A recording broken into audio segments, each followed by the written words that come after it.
But He really needed you. yeah. Well, we're glad that you're here, and we're glad that everybody is here. Thank you all for joining us this evening. I'm Catherine from Canio's Books, and we're in for a real treat tonight with the poets Spencer Reece and Diane Glancy. I'll ask if you wouldn't mind muting yourself. If you are not already muted, that would be appreciated. So I just want to make a couple of announcements before we get to the main event here. As some of you may know, Canio's Books, which you can see the store behind me, is celebrating its 40th anniversary as of October 1. So it's kind of an odd time to be celebrating because we cannot all be together. Normally, as many of you know, we have a very intimate, wonderful space, but we really can't congregate or gather to celebrate. So we're being creative, we're asking our friends and our writers who have been with us to share a story, to share your story, your Canio's moment, either written or spoken. And I'm going to drop in the chat the link for you to go to find out how you might do that. In addition, if you really appreciate tonight's event, we do have a not-for-profit that helps us maintain a brick and mortar presence on Main Street, Canio's Cultural Cafe. It's an educational nonprofit, and I will drop the link for donations there, and we appreciate your generosity. Also, we want to support these two incredible writers through the purchase of their books. So we, of course, want you to come in the store to get them, but if you are not near us, I will drop in the chat also our online offering where you can acquire either books by either of the writers, and that way we will get credit for it via bookshop.org, which is an amazing new offering for very, very small indies, of which Canio's Books is. So then just briefly, two events coming at us in the near future. On the 26th, Saturday the 26th at 5:30, we have the civil rights activists Janet Duarte Bell and Louis Steele. They're veterans of the civil rights movement. And they're going to be in discussion about their friendship, about women, Black women in the civil rights movement, and the reckoning of white privilege. So that ought to be a very interesting discussion on the 26th at 5:30. Then at the end of the month, our Confronting Racism film series will screen the film Cracking the Codes on Wednesday, September 30th. And that film looks at the causes and consequences of systemic racism, and it's in-depth interviews with the diverse professionals involved in civil rights, race, and white privilege education. So that's on Wednesday, September 30th at 7 p.m. So those are events to look forward to. And I guess I should actually round out that Turtle Point Press, who is the press for Diane Glancy's book, is celebrating their 30th anniversary. And on Wednesday, October 21 at 7, we are going to have a celebration of the press and the bookstore with writers, distinguished writers to join us, and they will be announced later. So the links for all of these things are on our website. For tonight's talk, if you have questions, we ask you to post them in the chat, and after the conversation between Diane and Spencer, they will respond to your questions. So now I'm going to hand it over to Marianne, who is that way on my screen, and she will introduce our special guests. Thank you. Great, thanks, Catherine. Welcome, everyone. It's so wonderful to be together, even in this way, this evening. We're so honored to welcome Spencer Reece and Diane Glancy this evening. And I do want to thank CJ Purdy, who is on our call, for linking us. You know, these are really strange and challenging times, but we are finding new connections and new friends and new community, you know, even in this way at this time. I want to give a little bit of background about both of our guests. Of course, tonight our book of the moment is a beautiful, beautiful illustration there of William Blake's from the Book of Job on the cover of Diane Glancy's book, Island of the Innocent, a consideration of the Book of Job.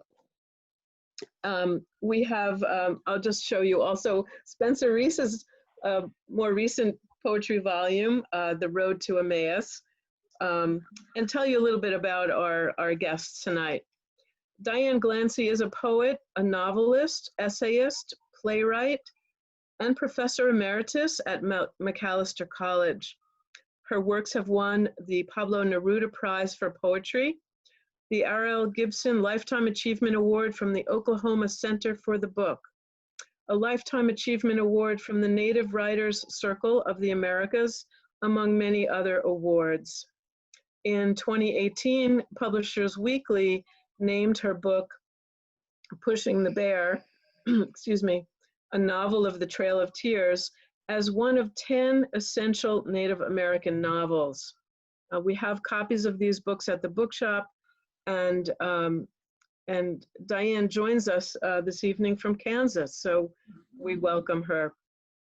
And in conversation with Diane, a longtime friend, Spencer Reece. Spencer Reece is a poet and an Episcopal priest. His first collection of poems, The Clerk's Tale, won the Bakeless Prize in 2003. He has received an NEA grant, a Guggenheim, a Whiting Writers Award, and the Amy Lowell Travelling Scholarship, among other awards. His poems have been published in the New Yorker magazine, in Poetry, the American Scholar, and the New Republic. Spencer Reece has served at the Honduran orphanage of Our Little Roses, and also served with the Bishop of Spain for the Reformed Episcopal Church in Madrid. Currently, he's joining us from Connecticut, and we hope to welcome Spencer soon to Long Island, and one day out to Canio's Books in Sag Harbor. So our program for this evening will be a conversation and readings with Spencer and Diane around the subject of suffering. Diane's book combines the Book of Job with the history of the Native American peoples in North America. And we will have time for questions, as Catherine mentioned. If you'd like to share a question, please put that in the chat. So I turn our program over now to our esteemed guests. We may try a Zoom applause to welcome them. Thank you both, Diane and Spencer. We give it to you now. Okay. Thank you very much. First of all, Marianne, congratulations to you and Catherine for 40 years. I mean, that is amazing for a bookstore. So thank you. It's also custom to acknowledge ancestral land. So I want to thank the Shinnecock tribe. Shinnecock, the Shinnecock. Thank you. Mm-hmm. I want to begin by reading just a few passages from Island of the Innocent, and then Spencer and I will talk. I've always loved the book of Job in the Old Testament, and I wanted to contemporize it. So I doubt that Job had a canoe in those days, but he does in the opening poem. May lit the sky. Job's canoes unfastened, hay rolls unrolled. Sabaeans, 3 bands of Chaldeans, fire and whirlwind, take 7 sons and 3 daughters, the flocks and herds, 7,000 sheep, 3,000 camels, 500 asses, 500 yoke of oxen. 3 friends and a 4th come from their own places to talk about the reasons for suffering, blaming Job of wrongdoing, but as it turns out, is a trial from God, the lovely one, who taunts Satan, have you considered my servant Job? Now there was a day when the sons of God came to present themselves to the Lord. This is interesting enough. And I go on and write more about Job. And then in the writing, the voices of Native history began to intrude. And I kept thinking, can I do this? And I went ahead and added it. One of the first passages is about the Little Bighorn, in which General George Custer was defeated, murdered actually, in 1876. And this is a very small portion. Chief Gull recounts the hill where it happened. If I could have one dance, it would be that one, enough to hold me through the winters that followed. It was the dark ages after that, buffalo gone, our will to thrive. We never won another battle. The winds that followed blew us into little cutout houses, fold back doors, plastic buffalo, cowboys still after. I want to put the book of Job also in a nutshell. A man who suffered loss, which uncovered a flaw in his character, which he acknowledged and corrected, and all was restored. So instead of 7,000 sheep, they had 14,000 sheep, of which his wife asked, "What are we going to do with them?"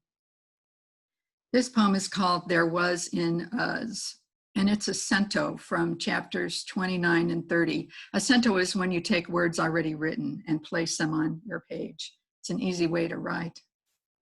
And this is Job's voice. I delivered the poor that cried, and the fatherless, and him that had none to help. I was eyes to the blind and feet to the lame. I was father to the poor. The cause I knew not, I searched out. My root was spread by the water. The dew lay all night upon my branch. Men kept silent at my counsel. Their tongue cleaved to the roof of their mouth. Justice was my robe. I broke the jaws of the wicked and plucked the prey from their teeth. Now they hold me in derision, whose fathers I would have disdained to set with my dogs. They were driven from among men to dwell in cliffs, in caves and rocks. They cut up mallows and juniper roots for their meat. Among the bushes they brayed, and under nettles they gathered. They were children of fools, children of base men. They were viler than the earth. The footnote after this poem says, yikes. There it is. Unlike the impenetrable Leviathan, Job is descaled. He thought himself a righteous man, yet his trials uncovered his shortcomings in his snippish and arrogant attitude, which he repented of. He said later, I abhor myself and repent in dust and ashes. And one more very brief passage before Spencer begins to talk. I also found my own voice. I drove to Nebraska, I drove to Pittsburgh, and my own voice intruded also. And I gave myself permission because the book of Job actually has 12 voices in it: God, Satan, Job, Job's wife, the 4 messengers who came to say all is lost, and then Job's 3 friends, and there was a 4th one, Elihu, that came after. As if 3 wasn't enough, another one showed up. So during the years that I was writing this book, I was also tracing my family history, and this is one short paragraph. It's called Jumpsuit. This is what it was after not knowing, but hearing fragments of what happened and versions and reversions of those fragments. I looked for her grave, piecing together family history, driving from Kansas to Moffett, Oklahoma, on the Fort Smith, Arkansas border by the Arkansas River, out in the country where dirt roads send a trail of dust. Arvazina Crawford Lewis, my great-great-grandmother, born in Tennessee. She went to Candy's Creek Mission School, established for Cherokee children by Dr. Samuel Worcester, a missionary to the Cherokee. She was there, my great-great-grandmother, with her spelling book and pencil, in her chair at a table, writing letters of the alphabet that made words from her spelling book. Her mother, Mary Waters Crawford, her grandfather, Michael Waters, on the 1835 Cherokee census. And it goes on about how I got lost and etc. But that's just an example of the composite that this book is, this strange book. It's been called strange. All right, Spencer. Well, I just love Diane. I'd be happy to just have her read for the next 20 minutes. I love you so much. I think you're a national treasure.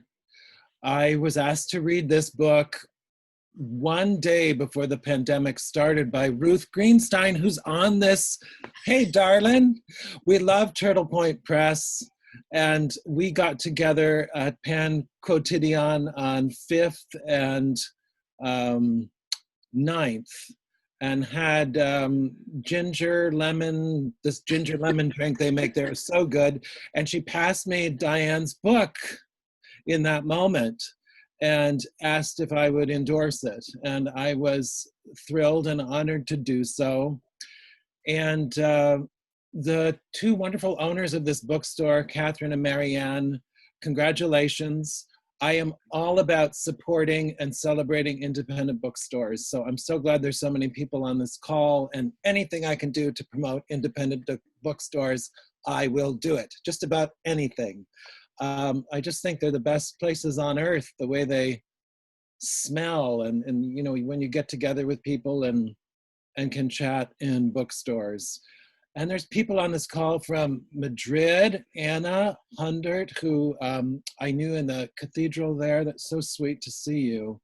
And people from the new church where I'm going. Henry's here, and I saw Sylvia here, who's in charge of the food distribution ministry at St. Mark's in Jackson Heights. And I'm so excited to get to know them. And I can't believe that I'm going there to St. Mark's in Jackson Heights, a church that has gone through tremendous suffering. So the topic of tonight is certainly appropriate. The priest there died of COVID in April. The church has been shut for 7 months, and we will reopen on St. Francis' feast day on October the 4th. So it's a great honor all the way around. So now that gives you a little bit of me, and also Diane and I have known each other. We figured out before you all got on here for 30 years. I met her when she was giving one of her first readings. She looks exactly the same, which is not fair. 30 years ago with my mother in a bookstore in Minnesota. And she captivated me. If you get a chance to buy that book, it's called Iron Woman. It was her first book of poems, and it captivated me from that moment. She captivated me, and I'm so happy to be here tonight. So before I babble endlessly, we agreed that I would read one paragraph from my thoughts about Diana in this book, which is an incredible mosaic. It's a collage. It's everything. Smart, Ruth, for picking up this book. And right now, where I have come back into America, and I feel, unfortunately, a lot of polarization, I feel like this book is something that people can turn to for hope and support, that we can all be one. No, as diverse and as crazy as we are, we can be one. And I love that message. That's my message. Okay, here's my little paragraph about Diane, and then we'll talk some more. Any questions so far? If there are, you can put them in the little chatteroo. Okay. For 40 years, Diane Glancy has been splicing and rearranging meanings and identities with her poems.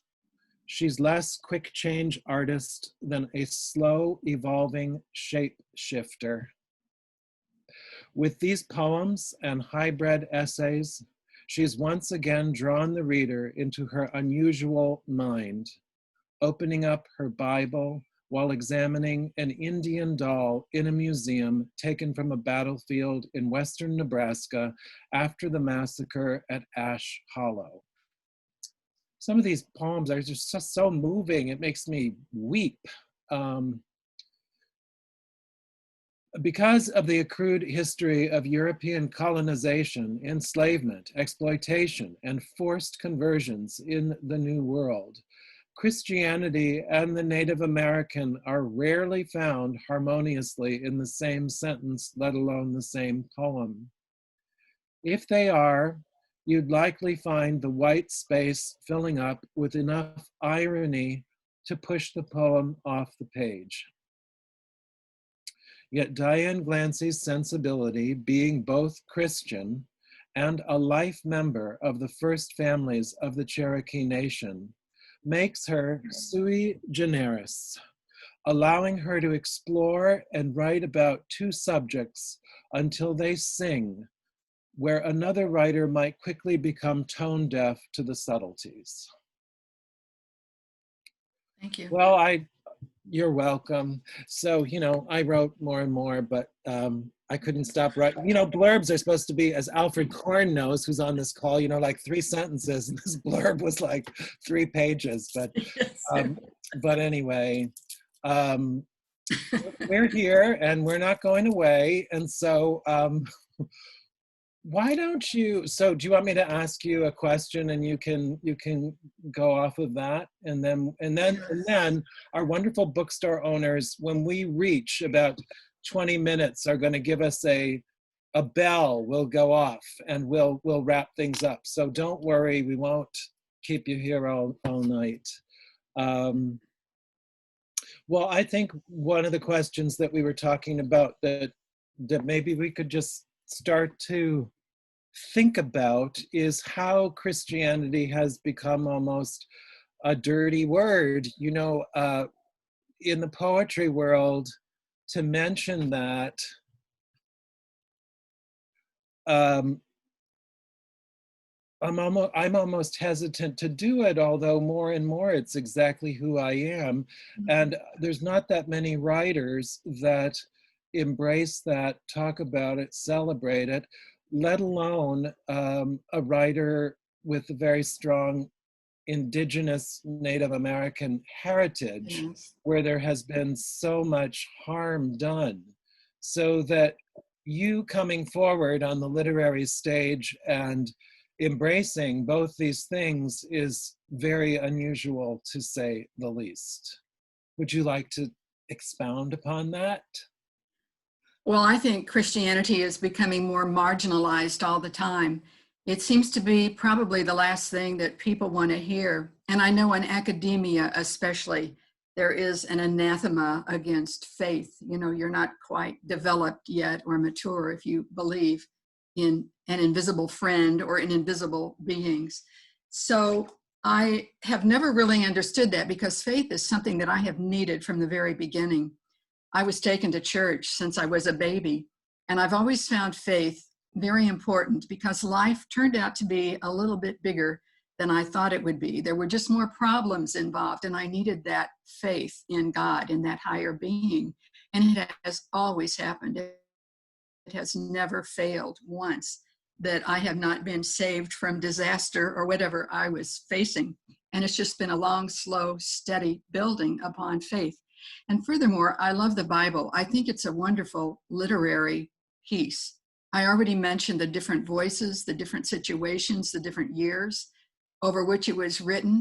Part of it is expository, the history of the Hebrews, and then part of it breaks into poetry. Pharaoh and his horses, he threw into the sea.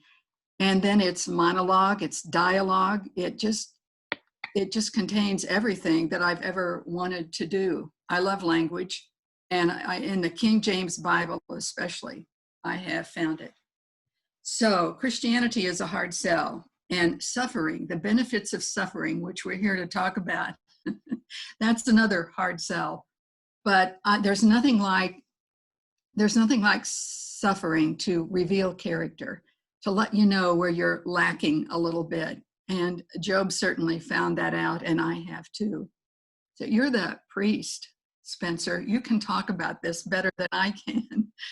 I just have a pedestrian experience of having my life saved over and over, and keeping me from a lot of pitfalls because of faith, because of following certain mandates in the Bible that people think are outdated, but they certainly have been valuable in my life.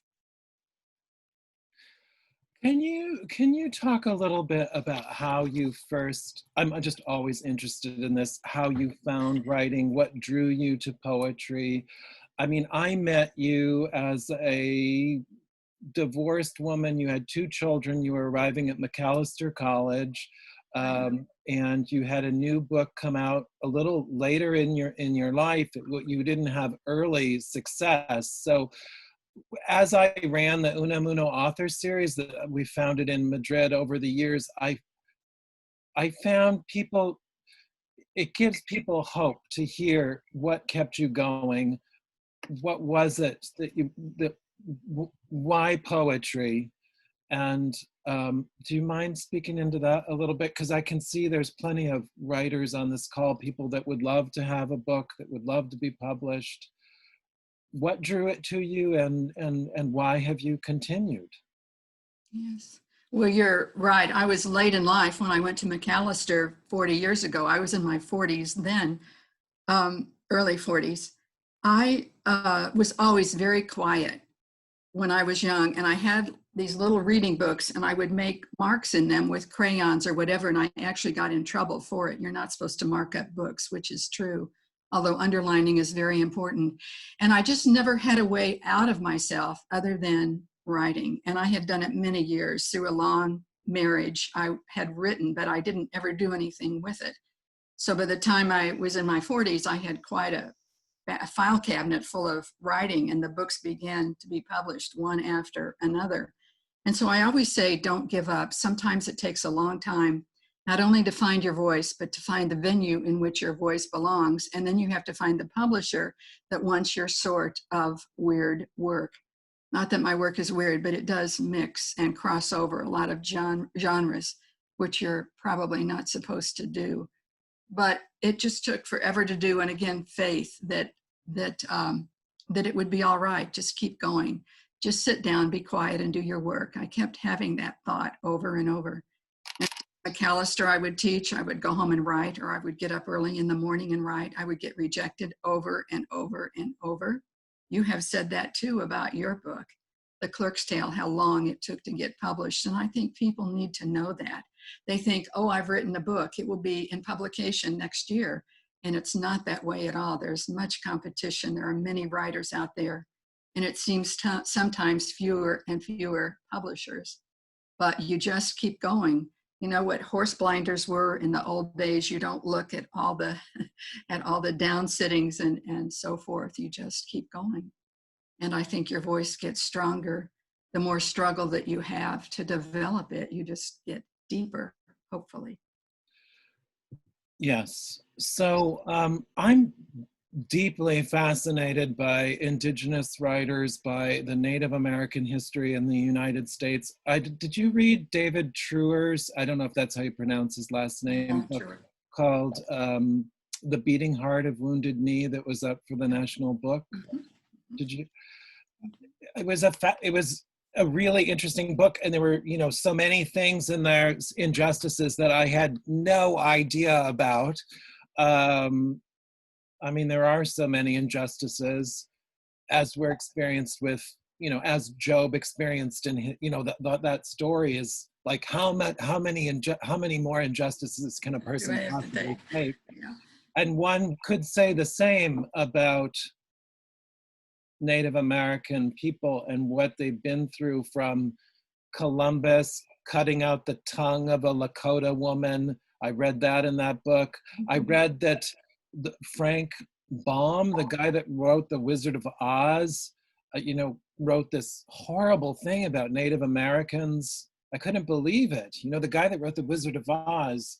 So how do you make sense of that as an American, as somebody who carries all that inside of you? Or is the only way to just sort of, in this book, it's sort of like you're not answering things, you're knitting it all together, and we're left to... Right, the narrative is there. There's actually been nothing but injustice. Although in my research, there were 1 or 2 boarding schools where the Indian children came from dysfunctional families and starvations, and they found a home and a bed and something to eat. But mainly it was the ripping off of language and culture. And we don't do well when we are without that. And it's led to much abuse and alcoholism and drug use and purposelessness and things like that. So I think we're still at the point of getting the story out, of narrating it. That's been my work for years, is these first person narratives of what it was like to be Sacagawea traveling with Lewis and Clark, or the Cherokee on the Trail of Tears, or Kateri Tekakwitha, who lived through the smallpox epidemic and was converted by the Mohawks, by the Jesuits in the 17th century. And so to find a bright story, it's like Job in the middle of his trials. There was really no hope. And then you have these people come and say, what's wrong with you, Job? What have you done wrong? And so the natives have also taken a lot of blame for the difficulties in recreating their lives, recreating culture. It's not easy to do at all. And you get a lot of bitterness. I've been to many conferences over the years where I could hear the anger in the throats of those on the panel who had been to boarding schools or whose fathers had been to boarding schools. And I'm sitting here, a Christian, it didn't go over very well. And they have said to me, you can't be a Christian and a Native American, but that's not true. You can. But I don't know, you're still in the swamp. You're still in the middle of the book of Job, where these sufferings just do not go away. They seem to be passed down in the DNA from generation to generation. So how do you handle it? You either join the Center of Native American Resistance, nativism, which I have not. I would rather sit in my study and write and be a Christian and go to church. So that we are now finding out, and the reclamation of Native language and culture. So it's just going many different ways. Would you mind reading another section of your beautiful book? What do you want to hear, Job or Native? Or I can read what I was going to read at the end, how the positivity of Native culture. Every January, I drive to Pittsburgh, Pennsylvania, and teach in the low residency MFA program at Carlow University. And 2 years ago, when I came back from Pittsburgh, I got caught in a terrible blizzard, and I just kept going because the ancient ones were there with me. This takes about 2 minutes to read. Travel from Pittsburgh. Writing the versions, a recurrence of variation. And it has an epigraph. Living as we do in a broken world, essays are bound to become more broken and fragmented. Hilton Als, Introduction, The Best American Essays, 2018. January 11th to the 12th, 2019, in a Midwest snowstorm, I drove 840 miles from Pittsburgh to Kansas City in 17 hours. East of Effingham, Illinois, I saw a haze that was the beginning of the snow. It continued to snow until I reached my house in Kansas. I don't often drive that long at one time, but it was too hard to get off the road. I stopped for gas up snow-packed exit ramps, and that was it. 40 miles an hour for the last 250 miles across Missouri, St. Louis, west to Kansas City. I couldn't see the line on the highway because the road was covered with snow, but the warning grooves at the side of the road growled if I got on them. I felt I was driving in the sky. There were times I felt my car leave the road or another world moved. Turning ahead a couple of pages. The old ones traveled with me. The old ones traveled with the car. I followed them through the snow. I knew they were with me. They were the car, the snow, the way through the snow. I heard their old stories in the voice of the snow. The brokenness held together with stories. The storm was an old being. Many had walked in it.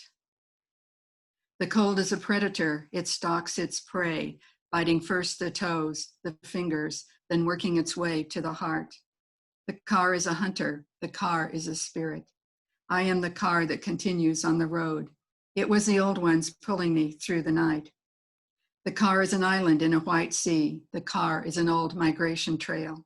It is a sledge, not a hammer, but a sleigh or sled moving through the snow.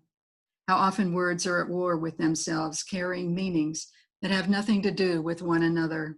How often the car leaves the road and connects with old journeys. How often one meaning becomes many. And it goes on for a couple of pages, but that is enough. Now, wait a minute. I passed a very important subject. Oh, yes. Bitterness and anger that suffering also can suffer is like the cold. It stalks its prey. It stalks the one who harbors it in their heart, biting first the toes and then the fingers and working its way to the heart. I was really talking about the Native American here, not just the cold outside. So you have a choice. You can either be very bitter about the past, and I am not in tribal life either. My father left and went to the stockyards in Kansas City before the Depression. So I did not grow up in tribal community. So I'm outside of that. And so I don't have that sharp bitterness that many people do growing up in the poverty of a reservation. So what else do you want to ask, Spencer? Everything, everything.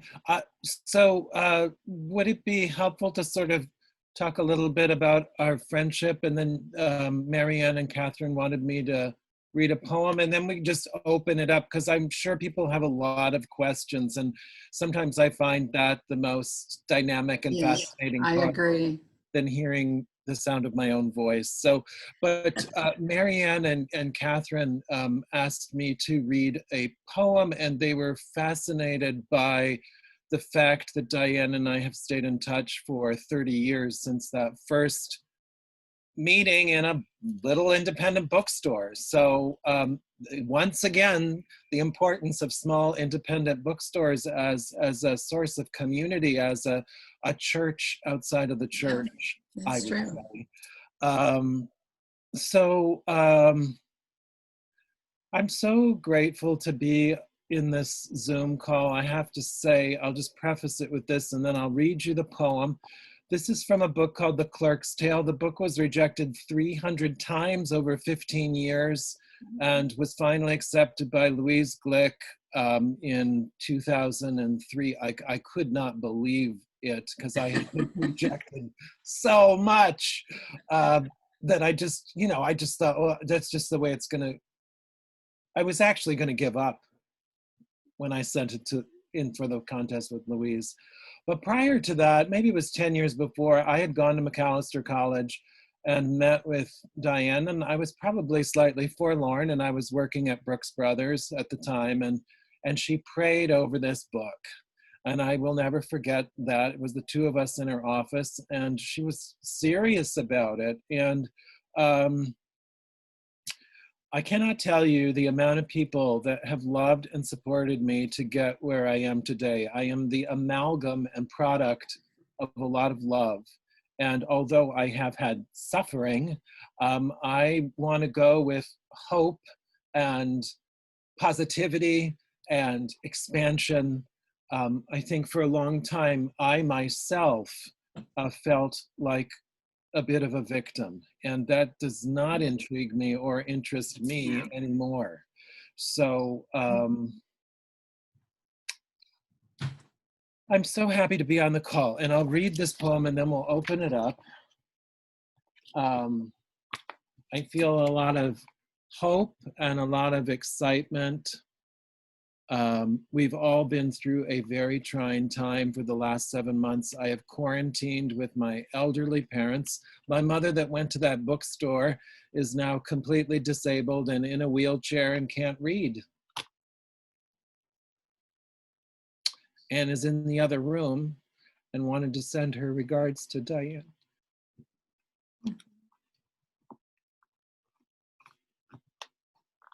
Anyway,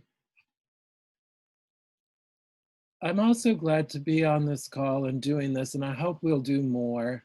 I was asked to do 2 readings. It was the week that George Floyd was murdered in Minneapolis, which is the town where I was raised and where Diane taught. And I was so disturbed by those events that for the first time in my life, I canceled doing events. And it's a time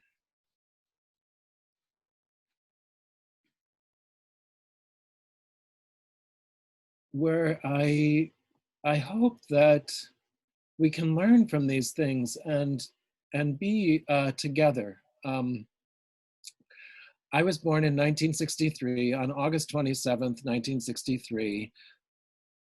I don't know if anybody on the Zoom call remembers what happened that day, but that was the day Martin Luther King gave his I Have a Dream speech. And I still believe in the things that he said. So this is a poem about a farm. It's short, where Diane went and met my parents on this farm. The farm was surrounded by burial mounds, and it's called Midnight, and I lived there for about 3 years. And I think I was meant to read it tonight. It begins with a quote from E.M. Forrester, which is, "I quite expect to end my life caring most for a place." It's just a description of this place, the beautiful country of Minnesota. Pine trees stir in a chorus of darkness. The lake taps the shore as if to tell me something.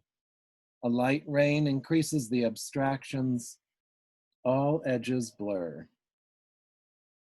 Dark tilled fields stretch for miles. The Midwest settles into my chest. Colts bolt across untouched Dakota acres, alive with the cymbal smash of affectionate caresses. Farms, barns, somnolent cows, empty gravel roads, and distant houses make up the landscape I walk in, where once, a long time ago, Indians slept and walked, dissolving into the shadows with tenderness.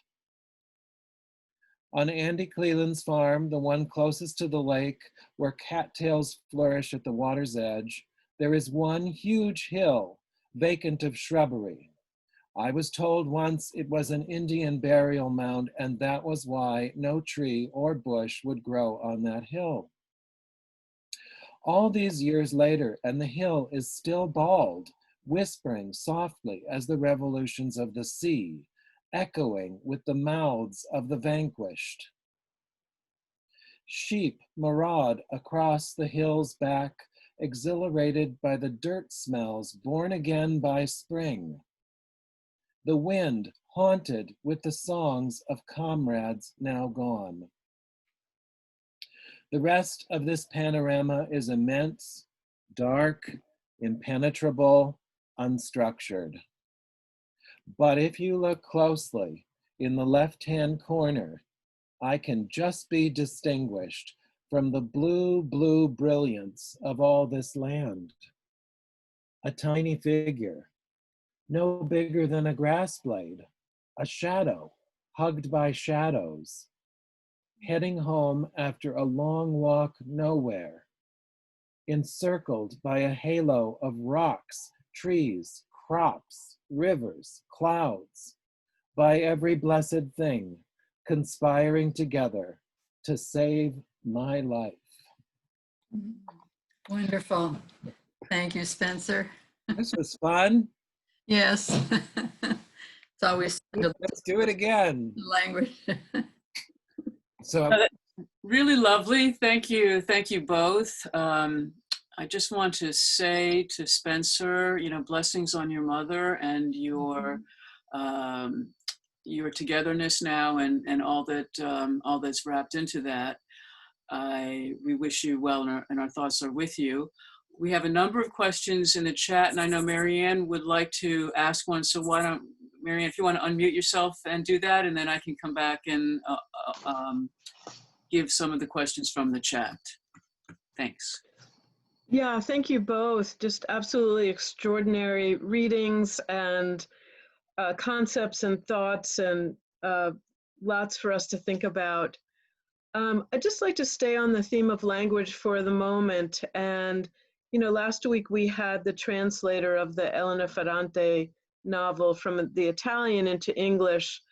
Diane, you write about the particular thought structure and patterns of the Native American languages and how impossible it might be to translate them.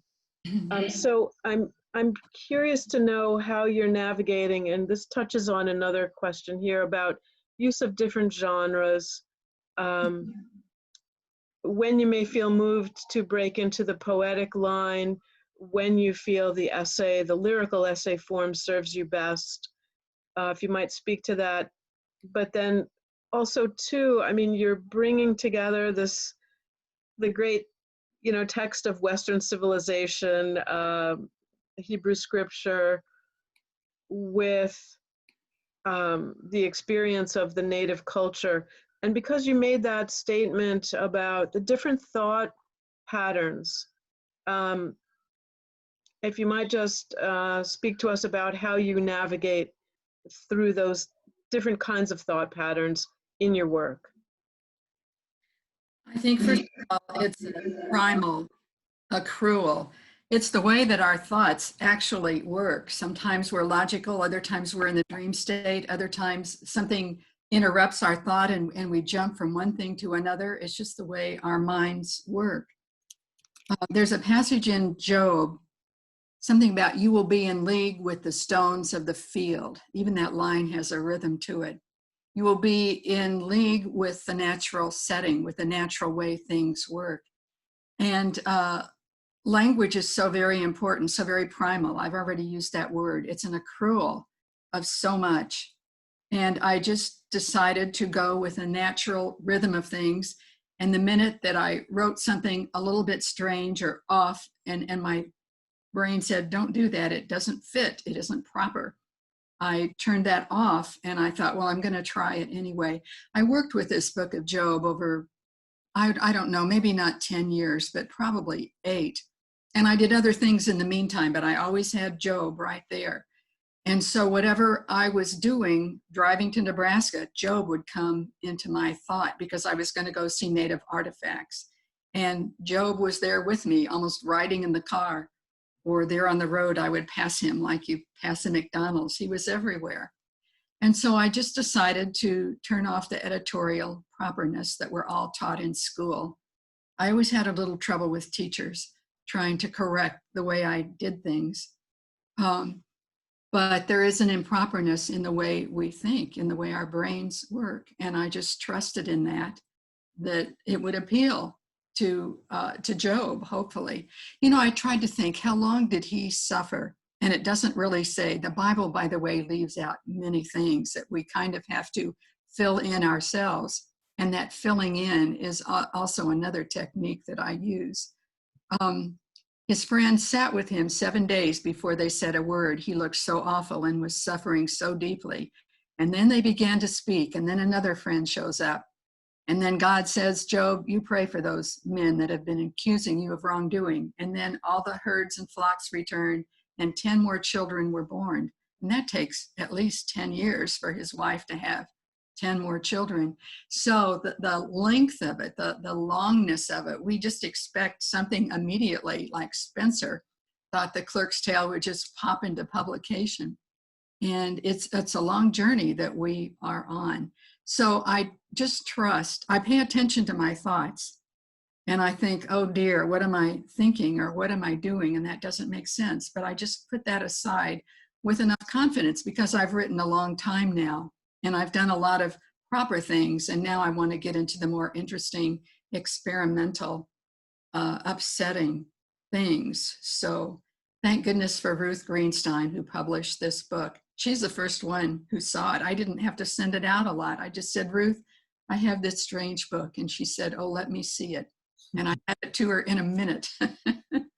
And she took it. And I was very happy. I don't know if that answers your question. I've given myself permission to wander through the woodlands and the swamps and the forest and over the mountains and over the rivers and all of that, and not worry about what comes of it. I'm going to do more of it in the future. That's great. Thank you. No, absolutely beautiful. Thank you very much. So we have a couple of questions in the chat, and first of all, congratulations for being able to get the book published with the first publisher who took a look at it. That's very certainly a blessing. And by the way, we love the Clerk's Tale by Spencer, and if you haven't read it, you're all in for a treat to get that. But there's a couple of questions, Diane, that want to hear a little bit more about how you see your Christian faith theology in conversation with what's happening now with the anti-imperialist movement, sort of post-colonial imageries. There seems to be, some dichotomy there, and how do you resolve that personally? Personally, I cannot resolve it. There's a lot going on now that I cannot reconcile with Christianity. So I don't really have an answer for you. I'm sorry. I bet Spencer has an answer. I mean, he's an Episcopal priest. Well, I have more questions than answers, and Yes. I think, as you get older, everything becomes less fixed, and you do the best you can, and I don't even know why I became a priest. Oops, I don't know if I should have said that. I mean, it just I just trust, and I what was your question? Well, the question was reconciling the faith that you both have, the Christian faith, with let's say this the system of Christianity. I guess that's sort of encompasses it. Clarify the question. Is that okay? Because I don't think it's a reconciling. I'm curious to know about how Christian faith can encourage the sort of anti-imperialist cause. Yes. Oh, I agree with you. You're asking questions for which I do not have any easy answers.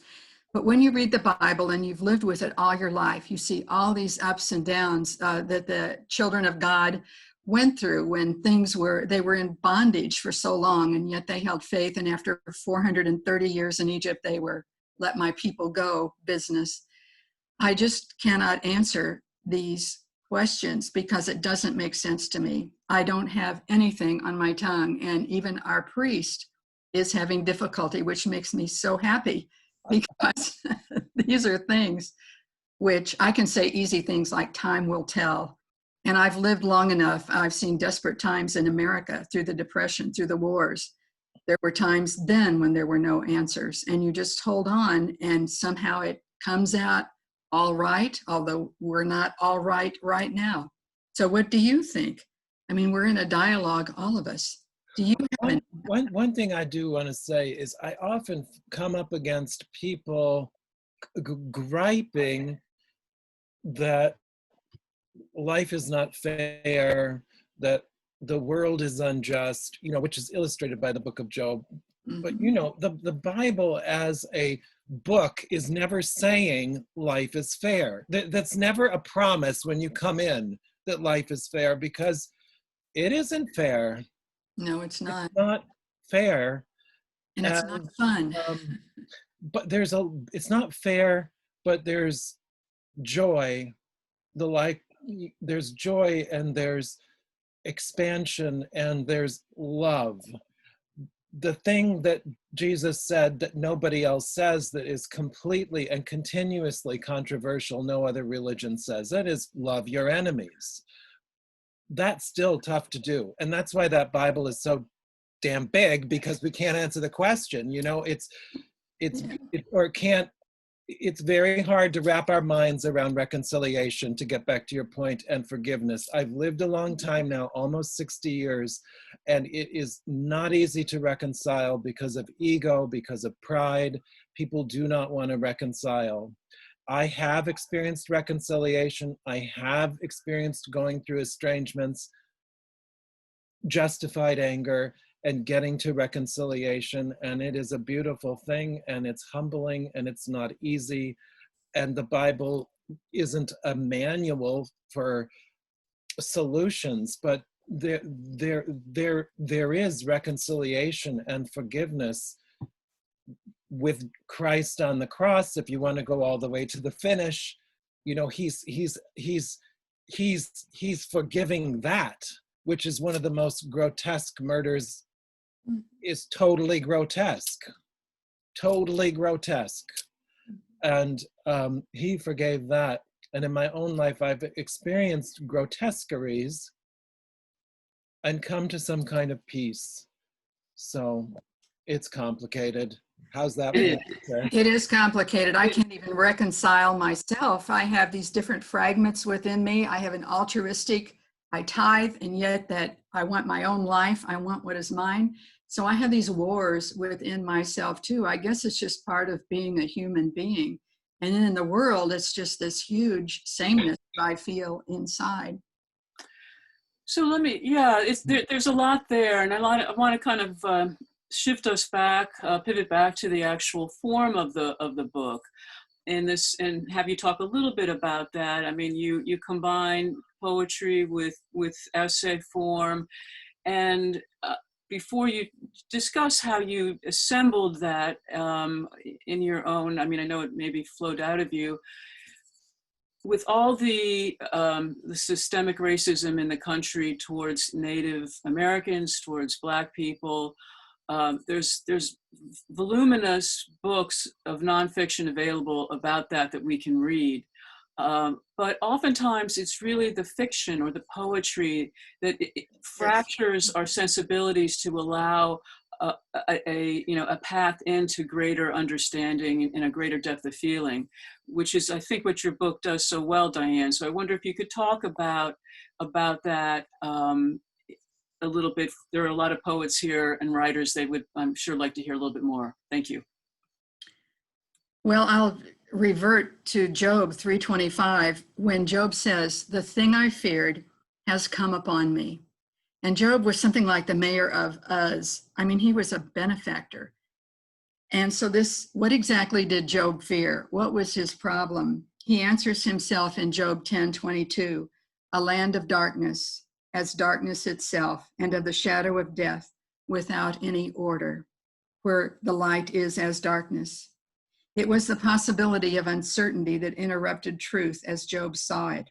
It was the possibility of other possibilities that diffused meaning Job was certain of, that cracked open Job's certain world. It's what the Native American feared when they saw the encroachment of the European. It's what I fear in the political upheaval that threatens the foundation of the country that I know. So we are in a time of upheaval right now where there are no ready answers. And all I can say is just buck up. This will not last forever. Resolution finally comes. And I remember back in the 40s, my father coming home from the barbershop enraged over political opinions of some of the other men. I mean, I've always known this disruption.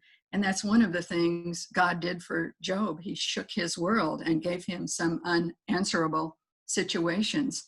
And through it all, Job came out a better man. At the very end of the book of Job, Job says, "I used to hear about God with my ear, and now I know him by the seeing of him." He had lived through this long experience, and he saw God's justice and righteousness come into being. So please ask me easier questions. You're Well, getting to the hard core of the unanswerable, in my opinion, anyway. Well, you do a great job of responding to that.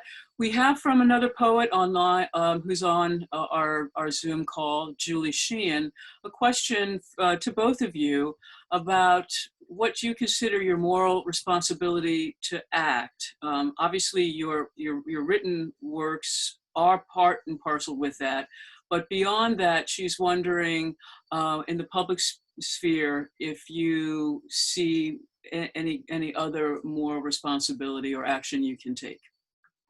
Of course I do, but I don't do it because I'm a loner and I would rather follow the trail of a thought in front of my computer. It's Spencer who's out in the public, so he can answer this question. Okay. You got to follow your heart. You got to follow your heart. I was in the Hartford emergency rooms in 2009, a lot of gang violence, a lot of people that didn't speak English. This spoke only Spanish, and I did not speak Spanish at that time. And I was becoming a priest. I was dressed as a cleric and mute. I couldn't communicate with the families coming in. And I just prayed about that. And one night a boy came in, he'd been stabbed in the chest 25 times and he died in the morning. And the mother went, you know, lost it with me. And she did not speak English. And so that set me on a journey where I just said yes. And I didn't listen to what people, the negativity, there's a lot of negativity in the world. Oh, you can't do that. You're too old. You're too this. You're too that. You can't listen to any of that. And I was told I was too old to learn Spanish by a priest after Holy Communion. So you can't listen. And I went to the orphanage in Honduras. I had never been to Central America in my life. I knew nothing about the culture, which was probably a blessing, and was illuminated and educated. And I am not the same person after living with 72 abandoned and abused girls, which are probably the most unseen population on the face of the earth, all abandoned, many of them abused. And they changed my life. And I have been advocating for them ever since.